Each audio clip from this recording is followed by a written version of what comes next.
হুম। চুপ চুপ, শব্দ করা যাবে না।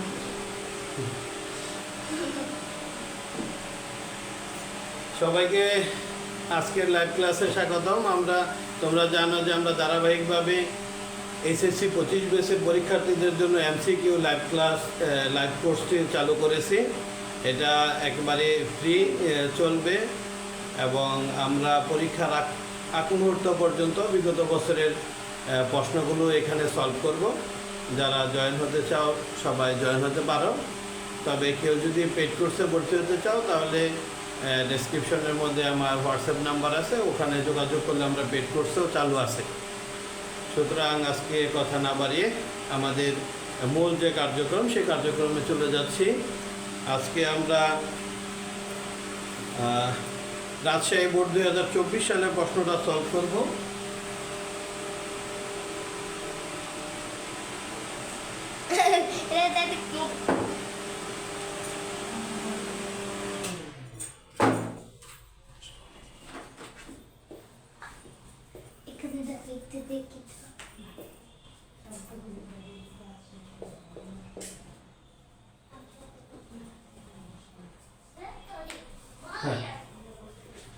আচ্ছা, এবার দেখো রাজশাহী বোর্ড 2024 সালের প্রশ্নটা যদি আমরা সলভ করি তাহলে প্রথম এক নম্বর হলো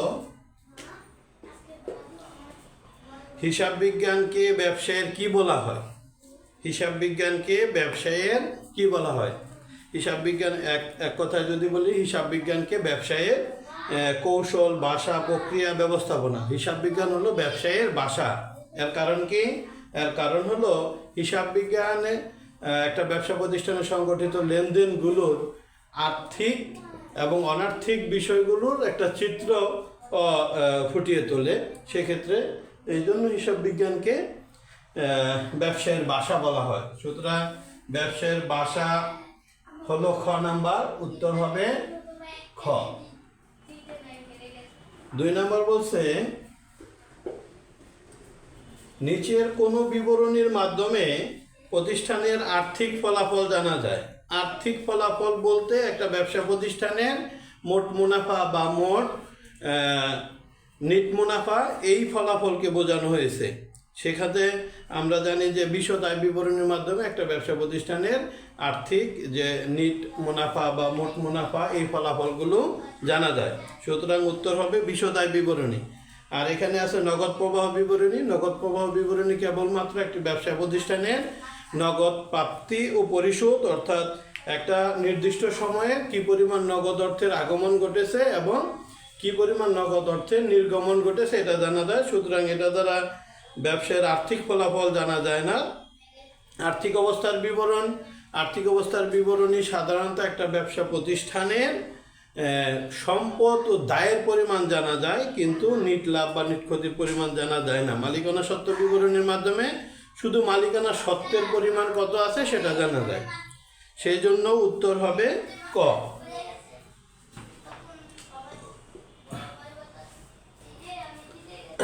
বকেয়া চেক।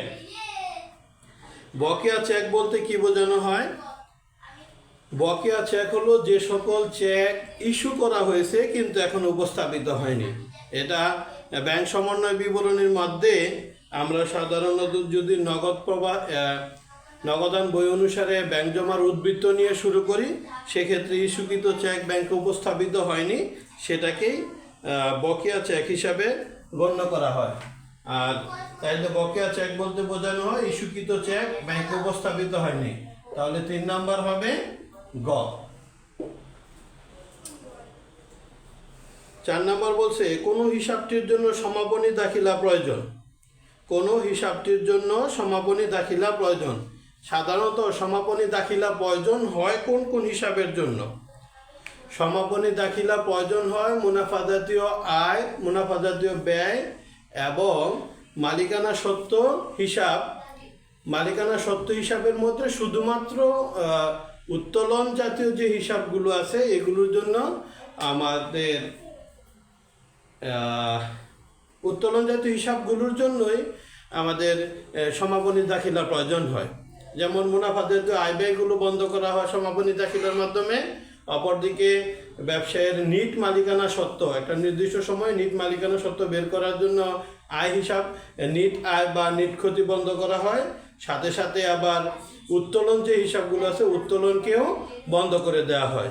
আর আমরা জানি উত্তোলন যদি বন্ধ করি সেক্ষেত্রে আমাদের মালিকানা সত্ত্ব হ্রাস পায়, সেক্ষেত্রে মূলধন ডেবিট হবে, উত্তোলন হিসাব ক্রেডিট হবে। সেই জন্য আর মূলধন হবে না, মূলধন বন্ধ করা হয় না।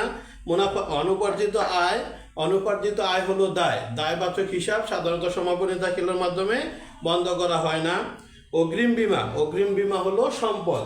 আমরা বলছি যে সম্পদ কখনোই বন্ধ করা হয় না, কিন্তু মুনাফা জাতীয় আয় বা ব্যয় হিসাব এবং মালিকানা সত্ত্বের মধ্যে মূলধন ছাড়া সবগুলো মালিকানা সত্ত্বের হিসাবগুলি বন্ধ করা হয়। সুতরাং ওখানে উত্তর হবে উত্তোলন, কারণ উত্তোলন বন্ধ করা হয়। আর উত্তোলনের জাবেদা দিতে হয় মূলধন হিসাব ডেবিট, উত্তোলন হিসাব ক্রেডিট। তাহলে এখানে এই হবে ক।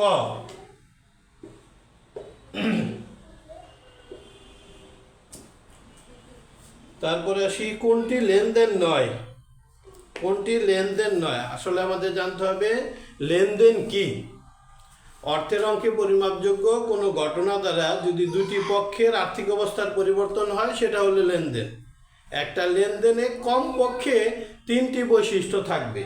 যদি 3টি বৈশিষ্ট্য কম থাকে সেক্ষেত্রে ওই ঘটনাকে আমরা লেনদেন বলতে পারবো না। 1, অর্থের অঙ্কে পরিমাপযোগ্য। 2, আর্থিক অবস্থার পরিবর্তন। 3, দুটি পক্ষ। যেমন এখানে আমাদের যে অপশনগুলো দেওয়া আছে, পণ্য ক্রয়ের ফরমায়েশ প্রদান।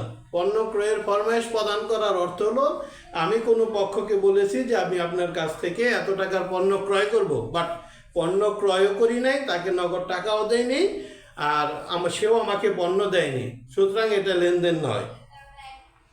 অফিস ভাড়া প্রদান, অফিস ভাড়া প্রদান করলে আমার ব্যবসা প্রতিষ্ঠানের থেকে নগদ অর্থ চলে যাবে, অপরদিকে আমার সমপরিমাণ ব্যয় বাড়বে, এবং যাকে অফিস ভাড়া দেব সে একটা পক্ষ, আমার একটা পক্ষ, সুতরাং এইটা একটা লেনদেন। গ্রাহককে নগদে আয়কর পরামর্শ প্রদান, আমি যদি পরামর্শদাতা প্রতিষ্ঠান হয় সেক্ষেত্রে কোনো গ্রাহককে সেবা প্রদান করলে সেক্ষেত্রে আমার প্রাপ্য হিসাবের সৃষ্টি হবে, সুতরাং সেটাও একটি লেনদেন হয়। অগ্রিম বীমার মেয়াদ উত্তীর্ণ হলে আমার খরচ বাড়বে, অগ্রিম বীমা কমবে, সেটাও লেনদেন হবে। সুতরাং এখানে লেনদেন নয় হলো পণ্য ক্রয়ের ফরমায়েশ প্রদান। উত্তর হবে ক।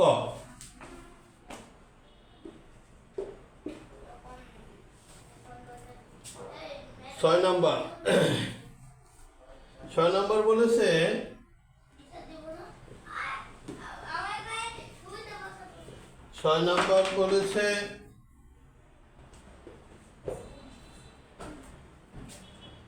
প্রকৃত অর্থে কার্যপত্র কি?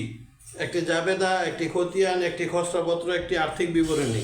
প্রকৃতপক্ষে জাবেদা আর্থিক কার্যপত্র হলো একটি খসড়াপত্র। এখানে রেওয়া মিলের উদ্বৃত্তগুলো বিভিন্ন বিবরণীর মাধ্যমে প্রকাশ করা হয়। রেওয়া মিলের উদ্বৃত্ত নিয়ে আমরা অ্যাডজাস্টেড রেওয়া মিল, তার সাথে হলো বিশদ আয় বিবরণী এবং আর্থিক অবস্থার বিবরণীর একটা নির্দিষ্ট সময়ের খসড়া মাত্র, এটা চূড়ান্তভাবে তৈরি করা হয় না সাধারণত।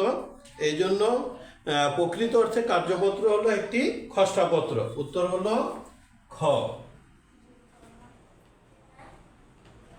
না, উত্তর হবে গ। খসড়াপত্রটা আছে গ নাম্বার।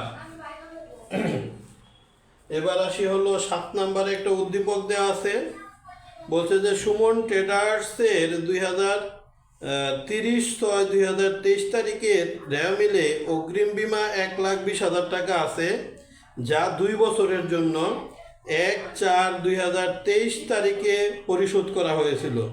আমাদের এখানে খেয়াল করতে হবে যে 1/4/2023 তারিখের জন্য দেওয়া আছে, তার মানে 2 বছরের জন্য। এখানে আমাদের দেওয়া আছে হলো 1,20,000, 2 বছরের জন্য 2 দিয়ে ভাগ করলে 60,000। এইখানে বীমাটা দেওয়া আছে 1/4/2023, আর এখানে বলছে রেওয়া মিলে অগ্রিম বীমা হলো 1,20,000, পরিশোধ করেছে। যে যদি 7 নম্বর প্রশ্ন বলি যে সুমন ট্রেডার্সের 30/6/2023 তারিখে সমাপ্ত বছরের আয় বিবরণীতে বিমা খরচ কত হবে? 1/4/2023, তাহলে আমাদের 4 ধরতে হবে, 4, 5, 6, তার মানে 3 মাস। তাহলে 60,000 টাকা হলো 1 বছরে দেওয়া আছে, তাহলে 3/12, তার মানে কি 5/12 60 গুণ হবে 5/12 60, সুতরাং আমার বিমা খরচ হবে 15,000 টাকা। 15,000 অপশন হলো ক, সুতরাং উত্তর ক, 7-এর উত্তর হবে ক। এবার আসি 8 নম্বর। 8 নম্বর বলছে সুমন ট্রেডার্স যদি 30/6/2023 তারিখে সমাপ্ত বছরের আয় বিবরণীতে বিমা খরচ না দেখায় তাহলে হিসাব বিজ্ঞানের কোন নীতি লঙ্ঘন করা হবে? খরচ যদি নির্দিষ্ট বছরের না দেখায় তাহলে মিলকরণ নীতির লঙ্ঘন হবে। কারণ হলো মিলকরণ নীতির মূল কথা হলো কোনো একটা নির্দিষ্ট সময়ে যে পরিমাণ আয় বা ব্যয় সংগঠিত হবে ওই নির্দিষ্ট সময়ের মধ্যেই ওই আয় বা ব্যয়কে দেখাতে হবে, অন্য কোনো সময় দেখানো যাবে না। যদি আমরা ওই নির্দিষ্ট সময় ছাড়া অন্য কোনো সময় ওই আয় বা ব্যয়কে আয় বা ব্যয় হিসাবে চিহ্নিত করি সেক্ষেত্রে মিলকরণ নীতির লঙ্ঘন হবে। সুতরাং এটা হবে মিলকরণ নীতি। 8-এর উত্তর হবে ঘ।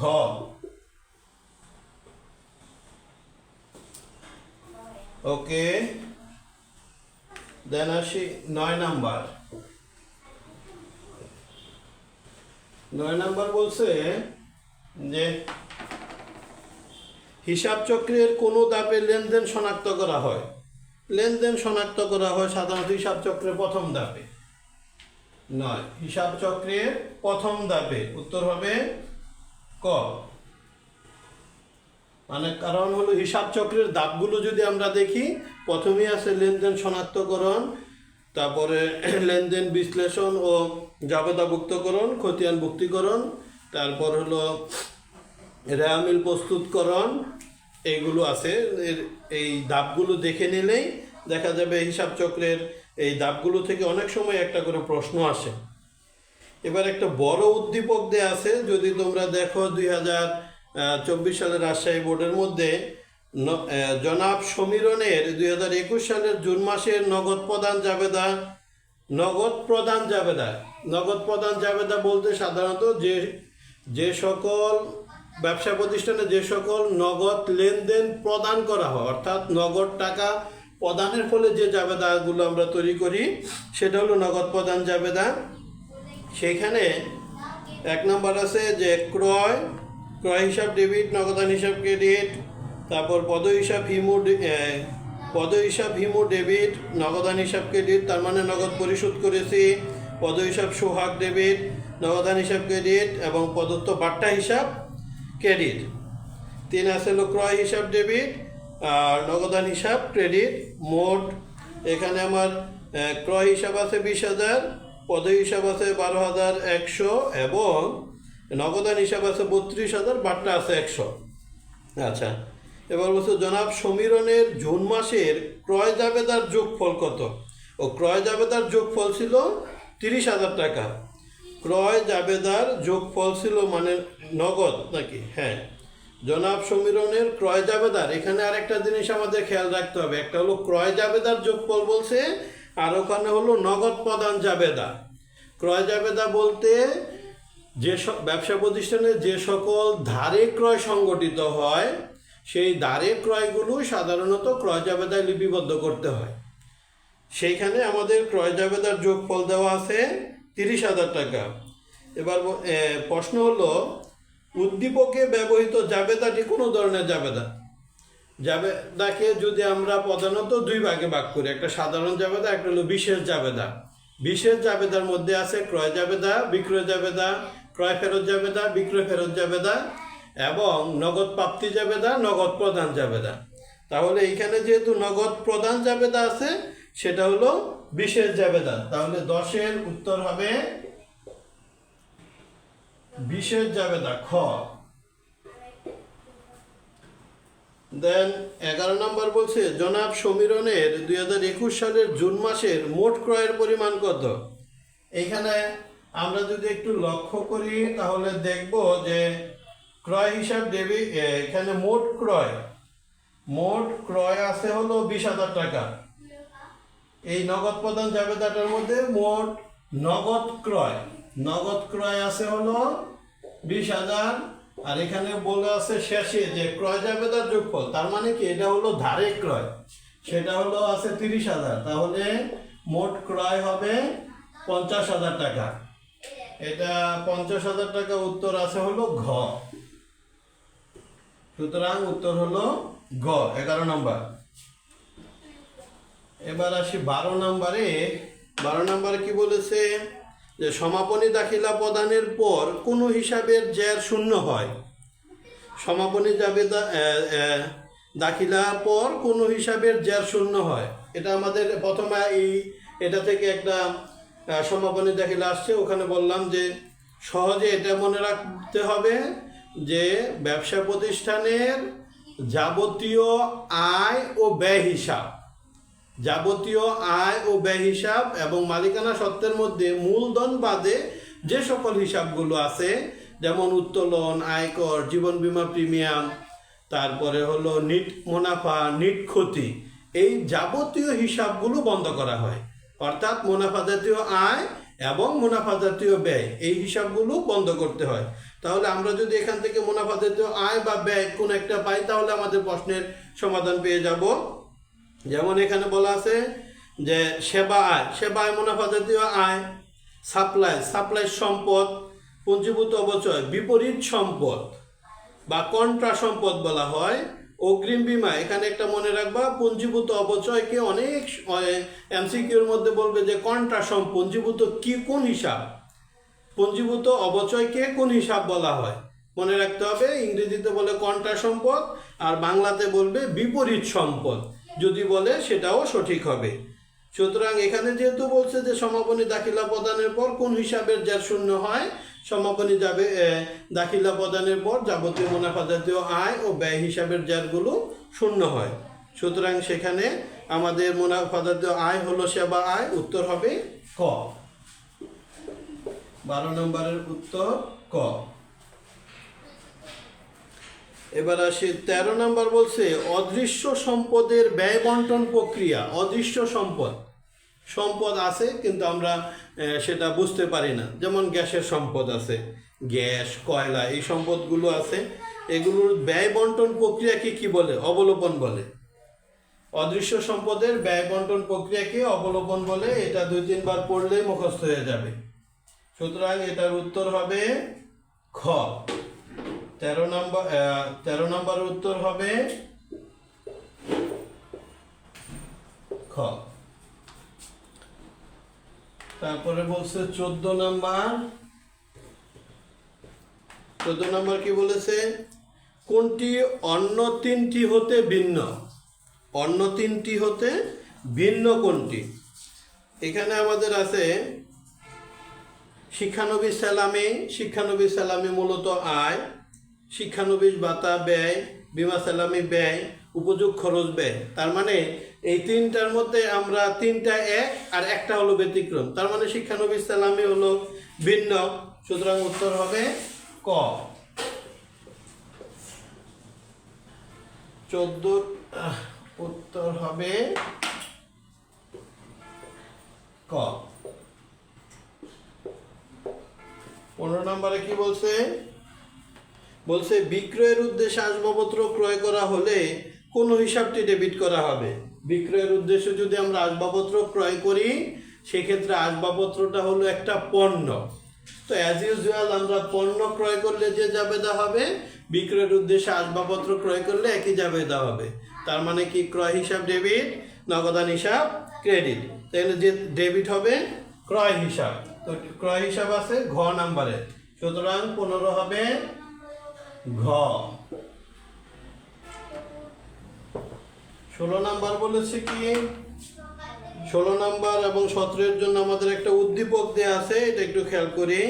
প্রথমে বলা আছে যে মনীষা এন্টারপ্রাইজের 2022 সালের জুন মাসের ব্যাংক হিসাবের আংশিক রূপ নিচে দেওয়া হলো। ব্যাংক হিসাবের আংশিক রূপ ব্যালেন্স ক্রেডিট দিকে আছে, তার মানে ব্যাংক জমাতিরিক্ত আছে। ব্যাংক হিসাবের যার যদি ক্রেডিট থাকে সেটা ব্যাংক জমাতিরিক্ত, আর যদি ডেবিট থাকে সেটা হলো ব্যাংক জমা। বিক্রয় তার মানে নগদান হিসাবের মধ্যে বিক্রয়, ব্যাংক হিসাবের মধ্যে যদি বিক্রয় থাকে তার মানে ব্যাংক হিসাব ডেবিট, বিক্রয় হিসাব ক্রেডিট। ক্রয় আছে, ক্রয় তার মানে ক্রয় হিসাব ডেবিট, ব্যাংক হিসাব ক্রেডিট। ব্যাংক চার্জ ধার্য করলে ব্যাংক হিসাব ক্রেডিট দিকে আছে। এবার আমাদের বলছে 2022 সালের 1 জুন তারিখে ব্যাংক হিসাবের জের প্রতিষ্ঠানের কি প্রকাশ করে। আমি বলছি 1 জুনে যেহেতু ব্যাংক জমাতিরিক্ত আছে, তাহলে ব্যাংক জমাতিরিক্ত হলো ব্যবসা প্রতিষ্ঠানের জন্য দায়। সুতরাং এটা সরাসরি দায় হিসাবে আছে। ক নম্বরে উত্তর হবে দায়। 16 নাম্বার দায় আছে হলো ক, উত্তর ক। 17 নম্বর বলছে 2022 সালের 30 জুন তারিখে ব্যাংক হিসাবের জের কত। 2022 সালের 30 জুন তারিখে ব্যাংক হিসাবের জের কত, এইটা আমরা একটু করেই দেখতে হবে। 17 যেহেতু ক্রেডিট ব্যালেন্স আছে, তার মানে কি জমাতিরিক্ত আছে 4000, এটাকে যদি আমরা মাইনাস ধরি, তারপরে বিক্রয় করলাম হলো 50,000 টাকা, তাহলে বিক্রয় করলে ব্যাংকের টাকা বৃদ্ধি পেয়েছে 50,000। এরপর আবার পণ্য ক্রয় করেছি, তার মানে ব্যাংকের টাকা কমে গেছে, চেকে পণ্য ক্রয় করেছি। দেন আবার ব্যাংক চার্জ করেছে, তাহলে ব্যাংক চার্জ করেছে হলো আবার 1000 টাকা। এইটা প্লাস মাইনাস করার পর, যেমন 50 থেকে 4000 গেলে 46, 46 থেকে 30 গেলে 16, আর এখান থেকে যদি 1000 যায় তাহলে 15,000 টাকা। সুতরাং উত্তর হবে খ। 17 নম্বরের উত্তর হবে খ।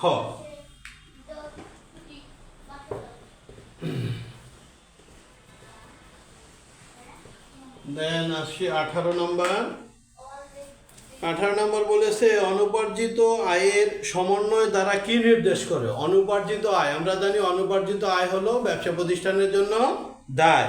তো অনুপার্জিত আয়ের সমন্বয় বলতে অনুপার্জিত আয়টা উপার্জিত হয়ে গেছে, তার মানে কি আয়ে পরিণত হয়েছে। তার মানে কি যদি অনুপার্জিত আয়টা আমার আয়ে পরিণত হয়, তার মানে কি দায় হ্রাস পাবে, অপরদিকে আয় বৃদ্ধি পাবে। যেমন ক নম্বরে বলছে সম্পদ বৃদ্ধি আয় বৃদ্ধি হবে না, সম্পদ হ্রাস আয় হ্রাস হবে না, দায় হ্রাস, হ্যাঁ দায় হ্রাস পেয়েছে। অনুপার্জিত আয়টা আয়ে পরিণত হয়েছে, তার মানে দায় কমে গেছে, আয় বৃদ্ধি পেয়েছে। এটা জাবেদা হবে যে অনুপার্জিত আয় হিসাব ডেবিট আর হলো সেবা আয় হিসাব ক্রেডিট। তার মানে দায় বৃদ্ধি পাবে, দায় হ্রাস পাবে এবং আয় বৃদ্ধি পাবে। এটা আছে 18 গ নাম্বার। উত্তর হলো 18 গ। পাওনাদারকে দেওয়া মোট টাকা থেকে কিছু টাকা মৌকুফ পাওয়া গেলে কি ধরনের বার্তা? প্রাপ্ত বার্তা। অর্থাৎ আমার কাছ থেকে যে টাকা পাবে সেই সময় যদি আমরা একটা ছাড় পাই, সেটা ব্যবসা প্রতিষ্ঠানের জন্য আয়, আর সেই আয়টা হলো প্রাপ্ত বার্তা। আর এখানে আমাদের উত্তরে প্রাপ্ত বার্তা আছে 19 গ।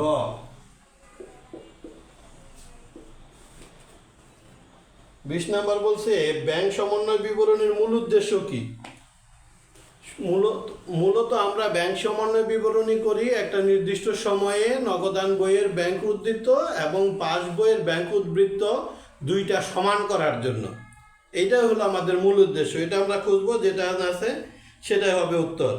নগদান বই অনুযায়ী ব্যাংক উদ্ধৃত নির্ণয় করা, নগদান বই ব্যাংক বিবরণীর মধ্যে ত্রুটি ও অসঙ্গতি শনাক্ত করা, ব্যাংক বিবরণী মোতাবেক ব্যাংক জমা নির্ণয় করা, নগদান বইয়ের ব্যাংক উদ্ধৃত, ব্যাংক বিবরণী ব্যাংক পার্থক্য নির্ণয় করার জন্য নয়, আমাদের যে ত্রুটি বা অসঙ্গতিগুলো আছে সেগুলো নির্ণয় করা হলো ব্যাংক সমন্বয় বিবরণীর মূল উদ্দেশ্য।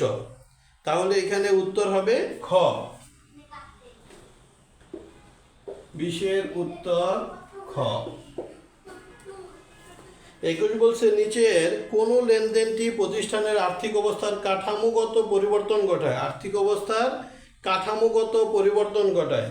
আর্থিক অবস্থার কাঠামোগত পরিবর্তন ঘটতে গেলে আমরা জানি সম্পদ বৃদ্ধি অথবা দায়, সম্পদ বৃদ্ধি অথবা হ্রাস, অথবা দায় বৃদ্ধি অথবা হ্রাস ঘটে এমন লেনদেনগুলো হবে। যেমন এখানে আছে জীবন বীমার প্রিমিয়াম প্রদান, এটার দ্বারা সম্পদ বৃদ্ধি বা হ্রাস পায় না। বেতন প্রদান সম্পদ বৃদ্ধি বা হ্রাস পায় না, কাঠামোগতভাবে বৃদ্ধি বা হ্রাস পায়নি। নগদে বিক্রয় সাধারণত আয়কে বৃদ্ধি করে, নগদে সম্পদ ক্রয় এটা অবভিয়াসলি হবে, কারণ কাঠামোগত পরিবর্তন করতে পারলে হয় সম্পদ বৃদ্ধি পাবে, বড় কোনো স্থায়ী সম্পদ বৃদ্ধি পাবে অথবা হ্রাস পাবে।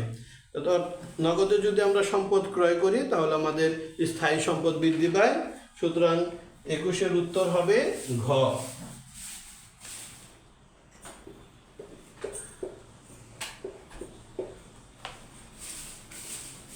22 নম্বর বলছে নিচের কোনটি মুনাফা জাতীয় খরচের উদাহরণ। মুনাফা জাতীয় খরচ যেমন আমদানি ক্রয়কৃত মেশিনের আমদানি শুল্ক মূলধন জাতীয় খরচ, ক্রয়কৃত মেশিনের পরিবহন খরচ মূলধন জাতীয় খরচ, ক্রয়কৃত মেশিনের সংস্থাপন খরচ মূলধন জাতীয় খরচ, মেশিনের রক্ষণাবেক্ষণ খরচ। হ্যাঁ, অবশ্যই এটা হলো উত্তর হবে, কারণ রক্ষণাবেক্ষণ খরচ একাধিক সময়ের জন্য করা হয় এবং এগুলো একটা নির্দিষ্ট সময় পরপরই করা হয়। এটা হলো আমাদের মুনাফা জাতীয় খরচের উদাহরণ। সুতরাং 22 উত্তর হবে ঘ।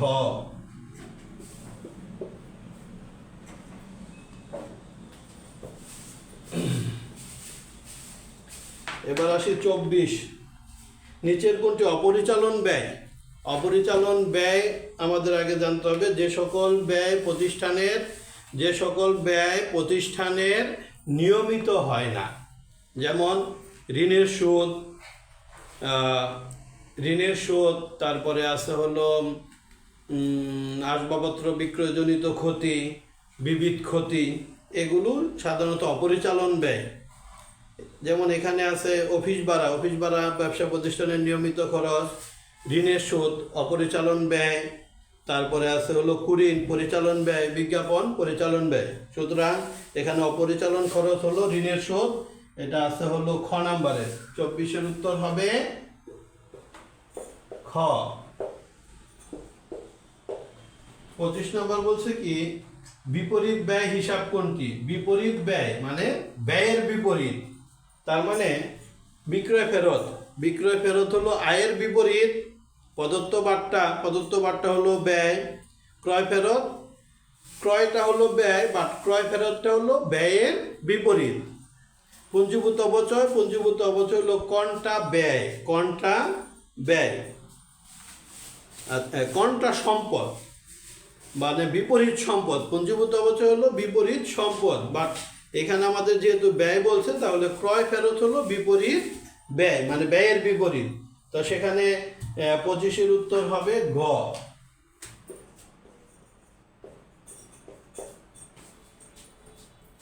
26 বলছে প্রদত্ত বার্তা 550 টাকা, বার্তা হিসাবে ক্রেডিট দিকে 450 টাকা লেখা হয়েছে, উক্ত ভুলের কারণে রেও মিলে কত টাকা অমিল হবে। এটা যদি আমরা সহজ করে বলি, রেও মিলে প্রদত্ত বার্তা সাধারণত ডেবিট দিকে যায়, সেটা আমরা যদি ক্রেডিট দিকে দিই, রেও মিলে প্রদত্ত বার্তা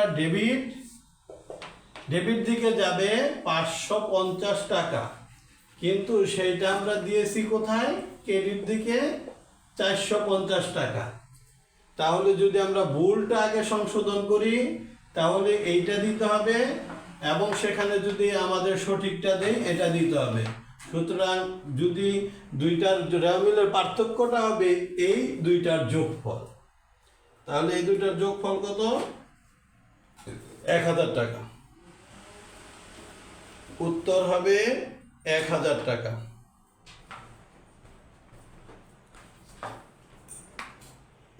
দাও। এবার আসি, তাহলে এটা কত নম্বরে ছিল, 26 নম্বরের উত্তর হবে ঘ। দেন 27 বলছে কোনটি নীতিগত ভুল। কোনটি নীতিগত ভুল? এর আগে আমাদের জানতে হবে যে নীতিগত ভুল কোনগুলো। হিসাব বিজ্ঞানের জ্ঞানের অভাবে, অর্থাৎ মুনাফা জাতীয় ব্যয়কে মূলধন জাতীয় ব্যয় এবং মূলধন জাতীয় ব্যয়কে মুনাফা জাতীয় ব্যয় হিসাবে গণ্য করা হলে যে ভুল সংগঠিত হয় সেটা হলো নীতিগত ভুল। এটা যেখানে আছে আমরা সেটা দেখব যে একটি লেনদেন একবারে লিপিবদ্ধ করা হয়নি, এটা নীতিগত ভুল না। একটি লেনদেন 525 টাকার স্থলে 552 টাকা লেখা, এটা লেখার ভুল। একটি মূলধন জাতীয় ব্যয়কে মুনাফা জাতীয় ব্যয় আমরা যেটা সংজ্ঞাতে বলেছি, সুতরাং 27-এর উত্তর হবে ঘ।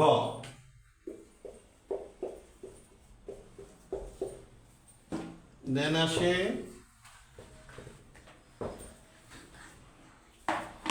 28। অবচয় কি? অবচয় অনগদ খরচ, ব্যয় বন্টন প্রক্রিয়া, অদৃশ্যমান লেনদেন, তিনটাই হবে। সুতরাং উত্তর হবে 1, 2, 3। 28-এর উত্তর হবে ঘ।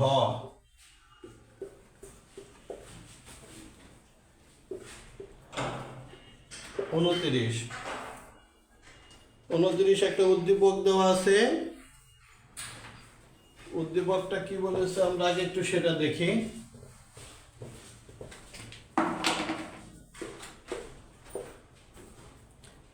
বলছে অনিক লিমিটেড রেওয়া মিলের আংশিক হলো ডিসেম্বর 31, 2023। সেখানে মেশিন হিসাব ডেবিট দিকে আছে 5 লাখ এবং পুঞ্জীভূত অবচয় মেশিন হিসাব আছে 95,000 টাকা।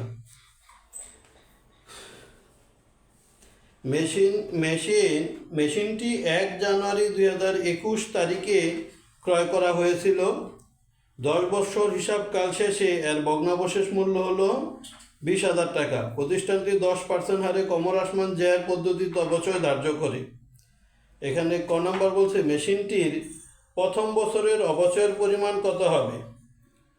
মেশিনটির প্রথম বছরের অবচয়ের পরিমাণ কত হবে? যেহেতু এখানে আমার মেশিনের মূল্য দেওয়া আছে, মেশিনের মূল্য হলো 5 লক্ষ টাকা, তাহলে 10% অবচয়, তাহলে প্রথম বছরে মেশিনের মূল্য অবচয় হবে 50,000 টাকা। 50,000 টাকা আছে হলো আমাদের গ নাম্বার, সুতরাং উত্তর গ। 30 নম্বরে বলছে রেওয়া মিলের তারিখে মেশিনটি 5,50,000 টাকায় বিক্রয় করা হলে মেশিন বিক্রয়জনিত মুনাফা কত হবে? মেশিন বিক্রয়জনিত মুনাফা যদি আমরা নির্ণয় করতে চাই তাহলে মেশিনের বিক্রয় মূল্য, তারপর সেখান থেকে মেশিনের পুস্তক মূল্য বা বই মূল্যকে বাদ দিতে হবে। তো পুস্তক মূল্য বা বই মূল্যকে যদি বাদ দেই, মেশিনের পুস্তক মূল্য ছিল যখন ক্রয় করেছি 5 লক্ষ টাকা। এইখানে আমাদের অবচয় 2 বছরের অবচয় দেওয়া আছে হলো 95,000 টাকা, তাহলে তৃতীয় বছরের অবচয়টা আমাদের বের করতে হবে। তৃতীয় বছরের অবচয় বের করতে হলে 95,000 এবং সেখানে তৃতীয় বছরের অবচয় বের করতে হবে। তৃতীয় বছরের অবচয় বের করতে গেলে আমাদের যেটা করতে হবে, এই 5 লাখ থেকে যদি আমরা 95,000 টাকা বাদ দিই তাহলে হবে 4,05,000। এই 4,05,000-এ 10% করলে 40,500। সুতরাং এখানে হলো 40,500। এটা প্লাস মাইনাস করার পর যে ব্যালেন্সটা আসবে, প্লাস মাইনাস করার পরে যে ব্যালেন্সটা আসবে সেটা হলো এই মেশিনের লাভ বা বিক্রয় মুনাফাজনিত লাভ বা ক্ষতি হবে। সেটা হবে 1,85,500। এটা ক্যালকুলেটারে করে নিলেই তোমরা পেয়ে যাবা। এটাই হলো মেশিনটির বিক্রয়জনিত মুনাফা। এর মধ্যেই এইটার মাধ্যমেই আমাদের 2024 সালের রাজশাহী বোর্ডের প্রশ্নটা আমরা সমাধান করলাম। পরবর্তীতে আমরা যশোর বোর্ড এবং তারপরে যে বোর্ডগুলো আছে সেগুলো সমাধান করব পর্যায়ক্রমে। তোমরা আমাদের সাথেই থাকবা আশা করি। সেই প্রত্যাশা রেখে আজকের মতো এখানেই শেষ করছি। সবাইকে ধন্যবাদ।